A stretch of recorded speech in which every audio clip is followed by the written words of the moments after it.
Ladies and gentlemen, Asian guy here, stop what you're doing. Put down your phone. Turn off the news cycle, because what I'm about to tell you completely inverts the narrative you've been fed about Iran, about sanctions, about the death of the dollar. Everyone is screaming that the petrodollar is collapsing. Everyone is screaming that BRICS is winning. Everyone is convinced that American financial hegemony is in its final death spiral. They're wrong, dead wrong. And the Iran conflict is about to prove it in the most brutal way possible. The missiles flew. The bases lit up. The headlines screamed World War III. And while everyone was watching the explosions, something else happened. Something quiet. Something devastating. The dollar didn't collapse. It surged. Treasury yields tightened. Capital flows reversed overnight. And every single alternative currency system that was supposed to replace American dominance just got reminded who actually controls the chessboard. This is not about war. This is about monetary enforcement. This is about demonstrating to the world that there is no escape velocity from the dollar system. And Iran just became the teaching moment. Let me show you what really happened in the 72 hours after the first strike. While the pundits were analyzing missile trajectories and oil price spikes, the financial system was executing a different kind of strike. A coordinated dismantling of every economic bridge Iran thought it had built around sanctions. The first domino was the Chinese Yuan clearing system. For the last 3 years, Iran has been settling oil trades with China in Yuan. It was their escape hatch, their proof that the petroleum could work, their evidence that a post-dollar world was possible. The day the conflict escalated, that clearing pathway froze, not officially, not publicly, but practically. Chinese banks simply stopped processing Iranian transactions. The excuse was compliance risk. The reality was a phone call from Washington, one phone call, and 3 years of careful de-dollarization. Infrastructure evaporated in a single business day. Next came the Russian Ruble bridge. Iran and Russia have been running a bilateral trade system outside SWIFT for years. Barter deals. Oil for wheat, gas for machinery. It looked resilient on paper. It looked like proof that sanctioned economies could survive together. But the moment Iran needed to mobilize that system at scale, to actually move serious capital to fund serious operations, the friction became unbearable. Settlement times stretched from days to weeks. Counterparty risks spiked. The ruble itself became too volatile to hold as a reserve. And the infrastructure that was supposed to be sanction-proof revealed itself to be a thin layer of duct tape over a system still denominated, still priced, still cleared in dollars. This is where it gets darker. Even Iran's gold reserves are trapped inside a dollar-dominated grid. They can't move large quantities without international banks, can't sell without dollar clearing, can't verify custody without Western assay systems. The precious metals market that was supposed to be sanction-resistant turned out to be just as captured as treasury bonds. Let me tell you what this means. Iran thought it had options, built redundancy, the BRICS framework, bilateral deals, UN swaps. But when pressure came, every alternative pathway led back to the same choke point. The dollar, not because it's the best currency, but because the dollar is the only currency with the full stack. Military projection, legal enforcement, clearing infrastructure, diplomatic coordination. This is the part that nobody wants to admit. The part that sounds conspiratorial until you see it in action. The dollar doesn't survive because of economic fundamentals. It survives because it's backed by the most sophisticated coercion infrastructure in human history. And that infrastructure just demonstrated itself in real time. Every bank that thought about processing an Iranian transaction got a reminder. Every trading partner that considered breaking the sanction wall got a phone call. Every clearinghouse that imagined there was daylight between compliance and survival got corrected. This wasn't about oil prices. This was about power projection through financial plumbing. Here's what the mainstream analysis misses. They talk about the Iran conflict like it's geopolitical. Regional dominance, ideology, but that's surface. The deeper game is monetary. This conflict is a stress test, a demonstration to every country thinking it can opt out, that there is no exit. When missiles fly, when insurance spikes, when shipping routes close, there's only one asset the world accepts, one currency that moves at required speed and scale.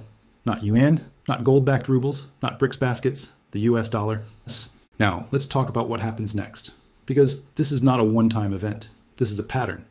And the pattern is accelerating. Every time there's a conflict, every time there's instability, every time the global system experiences stress, capital flows back to dollars. Not because investors are dumb, not because they don't see the debt, not because they're ignoring the money printing, but because in a world where everything is uncertain, the dollar is the least uncertain option. It's the Schelling point, the default, the ultimate coordination mechanism. And the Iran conflict just reinforced that reality for every finance minister, every central banker, every sovereign wealth fund manager on the planet.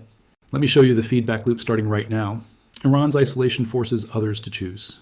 Trade with Iran and risk sanctions, or stay inside the dollar system. Every country that chooses the dollar reinforces dominance. Every cutoff becomes a warning. The network effect compounds. The conflict with Iran just increased the cost of being outside by an order of magnitude. But here's the twist. The part that makes this truly diabolical. The dollar doesn't need to be stable to maintain dominance. It doesn't need to hold its value. It doesn't need to inspire confidence in the long term. It only needs to be more liquid than the alternatives in the short term. And liquidity is a function of network size, not economic virtue. The dollar system can be inflationary, corrupt, weaponized, and unsustainable, and it will still win every flight to safety as long as it remains the largest, most liquid, most interconnected monetary network on Earth. The Iran conflict proves this point. Oil spiked, tensions soared. Everyone predicted dollar weakness, and instead, the dollar strengthened. Because when the world burns, people don't run to what's fair, they run to what's functional. Now, I need you to understand the second order effects, because this is where the story gets truly strange. The stronger the dollar becomes during conflicts, the more other countries need to hold dollar reserves. The more they hold dollar reserves, the more they buy U.S. treasuries. The more they buy treasuries, the more they fund the U.S. government. The more they fund the U.S. government, the more military and financial infrastructure the U.S. can deploy. The more infrastructure the U.S. deploys, the more conflicts it can influence. The more conflicts it influences, the stronger the dollar becomes. This is a closed loop, a self-reinforcing system. And Iran just fed it another cycle. Let me tell you what this means for BRICS. Years of talk about China, Russia, India, Brazil building an alternative, a post-dollar world.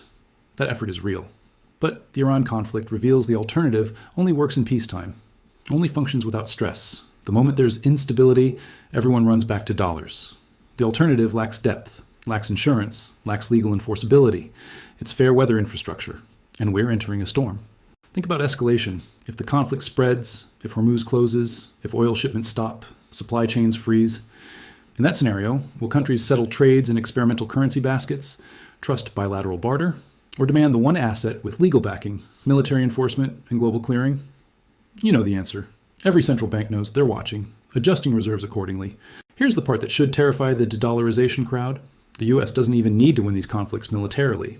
It just needs to create enough chaos to remind the world that alternatives don't work under pressure. Every missile strike, every sanction escalation, every supply chain disruption is an advertisement for dollar stability, not because the dollar is actually stable, but because it's the only system that remains operational when everything else is breaking. The chaos is the marketing, the conflict is the sales pitch, and Iran is the demonstration model. Now let me talk about oil, because this is where the Iran conflict intersects with the petrodollar myth. Everyone keeps saying the petrodollar is dead. Saudi Arabia is selling oil in Yuan. Russia is demanding rubles. The whole system is collapsing. But watch what happens when Iranian oil gets taken off the market, when 20 million barrels of supply disappear, when prices spike and countries scramble for alternatives. Do they pay in yuan? Do they pay in gold? No, they pay in dollars. Because the oil futures market, the insurance market, the shipping market, the refining market, every single layer of the hydrocarbon supply chain is priced and settled in dollars. You can talk about alternative currencies all you want. But when the tanker needs to move and the insurance needs to clear and the trade needs to settle, there is only one currency that every counterparty will accept without question. And it's not changing just because a few countries signed a memorandum of understanding. This is the Iran paradox. The conflict that was supposed to prove American overreach is actually proving American indispensability. Every sanction that gets enforced is a demonstration of dollar reach. Every bank that complies is a confirmation of dollar authority. Every country that chooses access over principle is a validation of dollar supremacy. Iran wanted to be the example that broke the system. Instead, it's becoming the example that proves the system is unbreakable. But I need to tell you the darkest part, the part that nobody is saying out loud. This conflict is useful to the dollar system. It's not a bug, it's a feature. Because as long as there are sanctioned states, as long as there are pariah economies, as long as there are countries that need to be isolated, the rest of the world has an incentive to stay inside the network. The existence of outsiders makes the insiders more dependent. The punishment of Iran makes the compliance of everyone else more valuable. This is not a failing system desperately trying to hold on. This is a system that has figured out how to use conflict as a mechanism for monetary consolidation. Let me show you what's coming. The Iran conflict is going to force a cascade of currency decisions. Countries that were hedging their bets, keeping one foot in the dollar system and one foot in alternatives, are going to have to choose. Turkey, Pakistan, Indonesia, Malaysia. Everyone who thought they could play both sides is about to learn that neutrality has a price, and that price is measured in access. Access to SWIFT, access to correspondent banking, access to trade finance, access to the institutional infrastructure that makes modern commerce possible. The choice is binary. You're either inside the dollar network or you're outside. And outside is looking a lot more expensive this week than it did last month. Here's what I'm watching. I'm watching the Chinese banks. Because if they continue processing Iranian transactions, they risk secondary sanctions. If they stop, they admit that Yuan internationalization is subordinate to dollar compliance. Either way, the message is the same. The dollar is the senior currency. Everything else is a derivative. I'm watching the oil traders. Because if they keep denominating contracts in dollars even as Iranian barrels disappear, it confirms that pricing power remains in New York, not in Shanghai or Moscow. And I'm watching the central banks. Because if their reserve allocations shift back toward treasuries in response to this conflict, it means the flight to safety trade is alive and well. It means the dollar endgame is not collapse. It's consolidation. Now let me tell you what this means for you. For anyone holding assets, for anyone trying to preserve wealth in a fragmenting world. The Iran conflict is a reminder that monetary systems are not chosen by economics. They're chosen by force. The dollar is not the reserve currency because it's the best designed currency. It's the reserve currency because it's backed by the most powerful enforcement mechanism ever created. And that mechanism just got demonstrated in high definition. Every alternative currency, every blockchain, every gold-backed initiative, every bilateral trade agreement, all of it operates in the shadow of that enforcement mechanism. And when push comes to shove, when the chips are down, when the pressure is real, the shadow becomes the only thing that matters. This is not a prediction. This is pattern recognition. Every conflict for the last 50 years has strengthened the dollar system.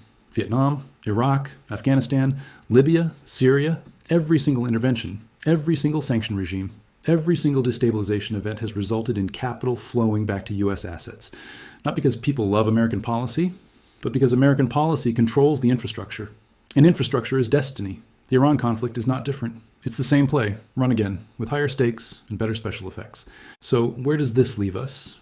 It leaves us in a world where the dollar is not dying. It's evolving into something more coercive, more extractive, more dependent on conflict to maintain relevance. The endgame is not a Chinese century or a multipolar currency system. The endgame is a dollar system that survives, not because it's efficient, but because the cost of leaving is unbearable. And the Iran conflict just raised that cost for everyone, for every country, for every institution, for every individual trying to opt out. Stay alert. Watch the sanctions. Watch the compliance. Watch who breaks and who bends. Because the next chapter of this story is already being written. And it's not about freedom, it's about control. The dollar doesn't need your belief, it only needs your participation. And the Iran conflict just reminded the world that participation is not optional.